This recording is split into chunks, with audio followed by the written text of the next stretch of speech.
The Lord be with you. I read it from the Holy Gospel according to Luke. Jesus said to the disciples, "These are my words that I spoke to you while I was still with you, that everything written about me in the law of Moses, the prophets and the Psalms must be fulfilled." Then he opened their minds to understand the scriptures, and he said to them, "Thus it is written, that the Christ is to suffer and to rise from the dead on the third day, and that repentance and forgiveness of sins is to be proclaimed in his name to all nations, beginning from Jerusalem. You are witnesses of these things. And see, I am sending upon you what my Father promised. So stay here in the city until you have been clothed with power from on high." Then he led them out as far as Bethany, and lifting up his hands, he blessed them. While he was blessing them, he withdrew from them and was carried up into heaven.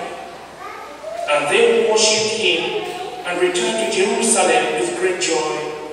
And they were continually in the temple, blessing God.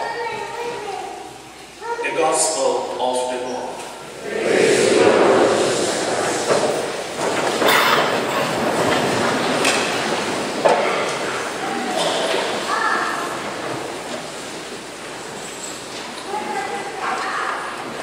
Dear people of God, after the resurrection of our Lord and our Savior Jesus Christ on Easter Sunday, he stayed in the world. He's still around the world, roaming around, making a series of appearances to his apostles and his disciples, revealing himself to them, telling them, "I am no longer in the darkness of the grave. I have won victory over death. I am alive. Here am I. See me. Touch me. It is I, Jesus Christ." So for the past 40 days, Jesus Christ was still here on earth. But today, on this solemnity of the Ascension, Jesus Christ is going back to his heavenly Father. He is going back from where he came. And as Jesus Christ is leaving, his apostles are worried. They are disturbed because they want Jesus Christ to stay with them. Now, if you read the Gospels, you hear Jesus Christ continuously talking to his disciples about his departure. "I am going back to my Father. Soon I will be leaving you." And the apostles were not happy because they wanted Jesus Christ to stay with them forever and ever. But Jesus Christ has to go back. There are 3 reasons why Jesus Christ has to go back. He is going back because he came from above. He is going back to heaven because he came from heaven. In John chapter 6 verse 51, we hear Jesus Christ saying, "I am the bread come down from heaven." Even in John chapter 1 verse 1, the Bible says, "In the beginning was the Word. The Word was with God and the Word was God. And that Word was Jesus Christ." And in John chapter 1 verse 14, the Bible says, "The Word became flesh and dwelt amongst us." Now he dwelt amongst us. He has come to the end of his mission, and he has to go back from where he came from. The second reason why Jesus has to go back is because he has to release the Holy Spirit. He is promising his disciples in Matthew chapter 28 verse 19, he tells his disciples, "Go to the whole world and make disciples of all nations, baptizing them in the name of the Father and of the Son and of the Holy Spirit."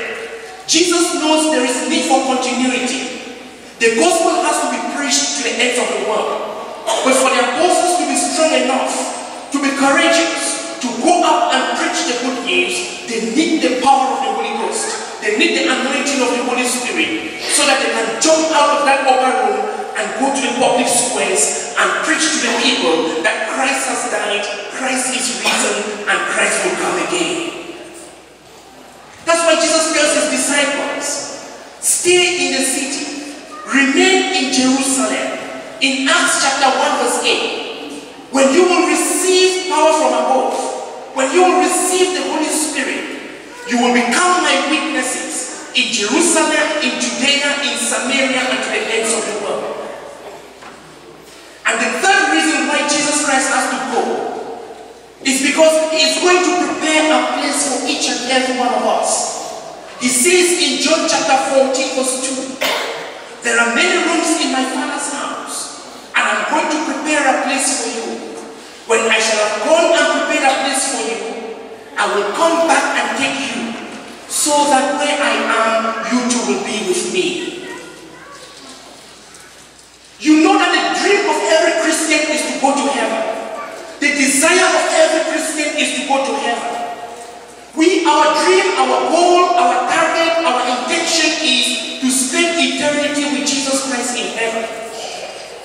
Each one of us, we want to occupy one of those rooms that Jesus Christ went ahead to prepare for us. Our citizenship is in heaven, as St. Paul says in Philippians chapter 3 verse 20. See, our citizenship is in heaven. We might be Canadians, but our citizenship is not here. Our true and authentic citizenship is in heaven. That is where every believer wants to live. That is where every believer wants to go. It is only when you go to that heaven that you will have the fullness of life. He says in John chapter 10 verse 10, I've come that you may have life and have it in abundance. You will have life here on earth, but you will have the fullness of life over there in heaven. We therefore need to be happy. We have to be glad that Jesus Christ has gone ahead to prepare a place for us. But we also have to prepare ourselves to enter into that kingdom and to possess the room. We have to prepare ourselves to become citizens of heaven. Today I see so many people who do not want to possess that heaven. Today so many people are living their lives without this Jesus. Today so many people are kicking Jesus Christ out of their lives. So many people want to carry on in life without Jesus. So many people do not want to walk on the ways of Jesus. Jesus who says in John chapter 14 verse 6, I am the way, the truth, and the life, and no one comes to the Father except through me. You can only go to the Father if you walk in the ways of Jesus. Today I see so many people who are not happy because they have disconnected from Jesus. And the Bible says, cut off from me, you can bear no fruit. Today I see so many people who want to live life without Jesus, and they realize life is empty. They are not happy when they do not have Jesus Christ. Today people remember Jesus only when they have problems, when they have challenges, when they have obstacles, when they are sick. That is when they think of Jesus. But when everything in your life is milk and honey, when your life is smooth, you forget about Jesus, the source of your blessings. You forget about the powerful hands of Jesus that releases blessings into your life. We only think of Jesus when we have challenges, when we are confronted with sickness, when we have financial problems, when we cannot pay our mortgage, when we have difficulties in our relationship, when we have difficulties in raising our children. Maybe we think of Jesus only when we have a big obstacle like the Maple Leaf game that we have tonight. I have been receiving so many text messages, but I usually please pray for the Leafs. Praying for the Leafs ever since they started playing the playoffs. Sometimes I pray and the response from God is positive. Sometimes I pray and the response is negative. When the Leafs are playing, there are some people who keep on firing text messages, especially when the Leafs when they take a goal. Father, you should pray hard. Pray hard, please. I mean harder, so that the Leafs will win. And when they do not win, it is my problem. I didn't pray hard. They put it on my head. They blame me for them. And when the Leafs win, they tell me, Father, you did a good job. You did a good job. Dear friends, I also love the Leafs. And I watch the Leafs. I'm looking forward to the game tonight. And I've opened the prayer line. I've been firing prayers upon prayers to God. I'm asking God, God, I am your servant. God, I love you. God, your people are asking me to pray for you. God, do not fail me. Do not disappoint me. And I pray that the celebration will continue tonight in Jesus' name. Can we say amen? Dear friends, let me tell you, if you want to build your life without Jesus Christ, you will be unhappy. As a priest,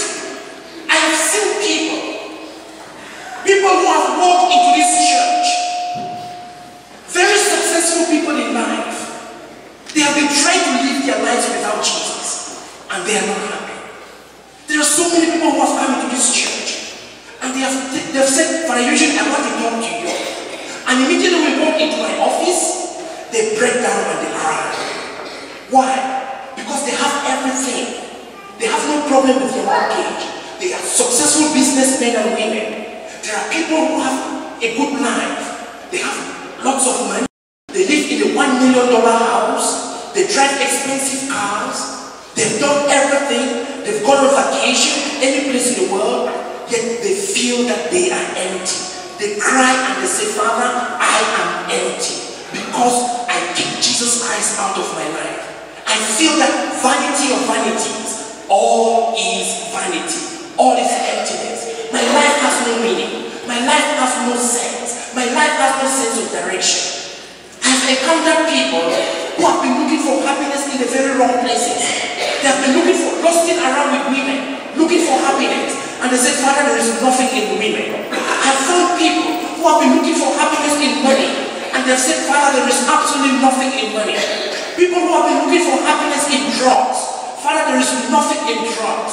People who have been looking for happiness in alcohol. Father, there is absolutely nothing in alcohol. People who have been looking for happiness in vacation. They have gone to Hawaii. They've gone to Cuba. They've gone to the Dominica. They've gone to Florida. They've gone to Beijing. They've gone to the Bahamas. They've gone on a cruise.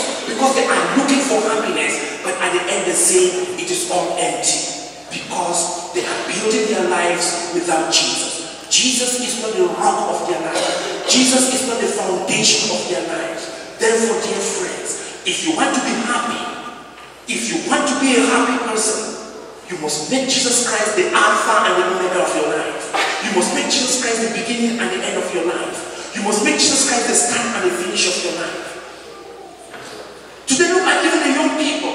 Today, so many young people have disconnected from Jesus. And that is why so many of them are not happy. So many young people are contemplating suicide. So many young people are depressed. So many young people are going through anxiety attacks. Why? Because they have disconnected their lives from Jesus. I was reading the statistics that says that money can only give you 10% of happiness. And that those who go to the church, those who go to mosque, and those who go to the temple, they hardly get depressed and they seldom commit suicide. The percentage is very low because we place our trust in Jesus. We place our lives in Jesus. Today the young people, they are looking up to celebrities. They want to be happy when they become like a celebrity. All the young people today, they want to be like Tiger Woods. All the young people today, they want to be like Don Cherry, the guy that comments the Maple Leaf games. Everybody today, all the young people today, they want to be like Beyonce. They want to be like Jay-Z. They want to be like Justin Bieber. They are looking for happiness. It is good to be a celebrity. It's good to be like these celebrities. But dear friends, the fullness of happiness, the fullness of joy is found in Jesus Christ. That's why I challenge the young people. You have to look up to Jesus. Look up to the saints. Look up to the life of the saints. Look up to Padre Pio. Look up to Mother Teresa. Look up to Blessed Luigi Maria Monti. You know Blessed Luigi Maria Monti? He's the founder of the Congregation of the Sons of the Immaculate Conception. That is those of us serving in this church. He's the founder of our religious order. Blessed Virgin Maria Monti. Look up to these saints.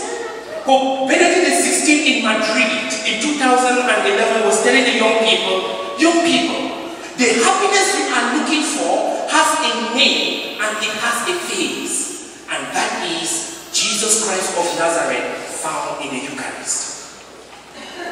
Dear friends, if you listen to the story of the Ascension today, you will hear that when Jesus Christ was lifted up to heaven, the apostles stood there, looking up as Jesus Christ went up and disappeared in the skies. And they were wondering. Two men came by and said, Men of Galilee, why are you dumbfounded? This Jesus Christ you have seen going up will come back in the same way. Why will Jesus Christ come back? Jesus Christ, who has gone up to heaven today, will come back to earth no longer as a savior. When he first came into the earth, he came as a savior. The Bible says in John chapter 3 verse 17 that God did not send his son into the world to condemn the world but to save the world. Jesus himself says in John chapter 12 verse 47, I have not come to judge the world, but I have come to save the world. But when he will come back in glory, escorted by all his angels, Jesus will come back as a judge. He will no longer come as a savior, he will come as a judge. And the Bible says in Matthew chapter 25 verse 31 following, that when the Son of Man shall appear in his glory, escorted by all the angels, then all the nations of the world shall stand before his judgment throne, and he's going to separate the sheep from the goats. Dear friends, one thing that we cannot escape is that judgment is coming. Jesus will come back as a judge, and it is only when he judges you and you get a pass mark that you'll be able to go into heaven. Therefore, we must live every single day as if it were our last day. You must prepare yourselves every single day, knowing that Jesus Christ is coming to judge us. And Jesus will come at a time no one expects. Do not think that Jesus Christ is going to ring a bell. Do not think that you are going to hear that Jesus Christ is coming from the social media. You will not get it on Facebook. You will not hear that Jesus Christ is coming on Twitter. Even if you go to the Pope's Twitter account at Pontifex, you will not hear that Jesus Christ is coming. If you go even to Radio Vatican, you will not hear that Jesus Christ is coming. If you go to CP24, you will not hear that Jesus Christ is coming. If you go to Radio Maria, you will not hear that Jesus Christ is coming. If you read Toronto Star, you will not hear that Jesus Christ is coming. Jesus Christ is going to suppress each and every one of us. He will come like a thief. And the Bible says the thief comes only to kill, to steal, and to destroy. Therefore, you should prepare yourself. Get yourselves ready for the coming of Jesus Christ, so that he will not take you by surprise. Me, I myself looking to you, I go for my salvation every day with fear and trembling. Because I being a priest, there is no guarantee that I will go to heaven. I must work very hard. And I make sure I work very hard. People might tell you, Father Eugene, you are a good guy.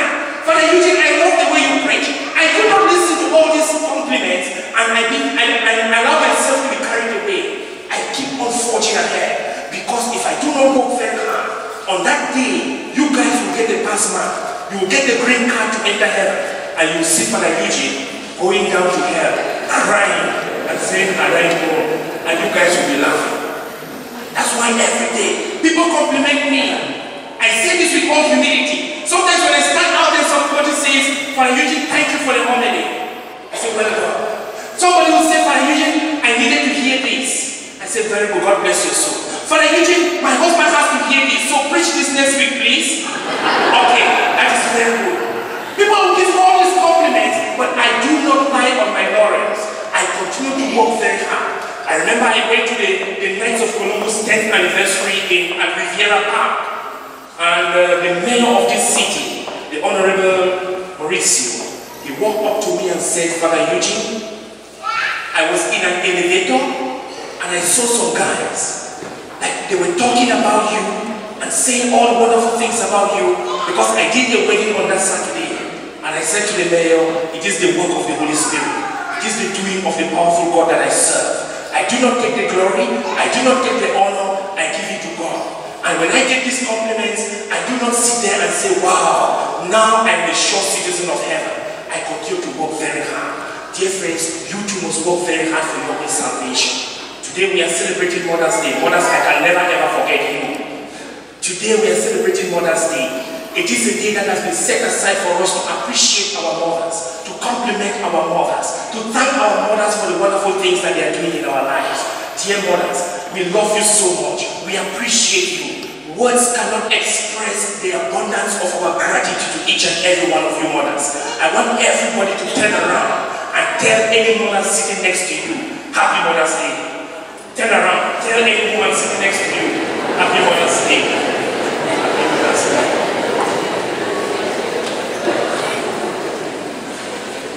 Dear husbands, as we celebrate Mother's Day, make sure you are nice to your wives. Be good to your wives. Do not only tell your wife, "I love you." You should act out that love. Do something wonderful for your wife. Bring your wife a pizza. Surprise your wife with a pizza. Grab a rose outside from the seed of your head and give to your wife today. Call the restaurant. You know your wife loves the restaurant. Call that restaurant she loves loves you so much and book a reservation. Take your wife to that restaurant today. Let your wife feel good about you because she's a blessing in your life. Women, we all love you. We appreciate you, and may God bless you all in Jesus' name.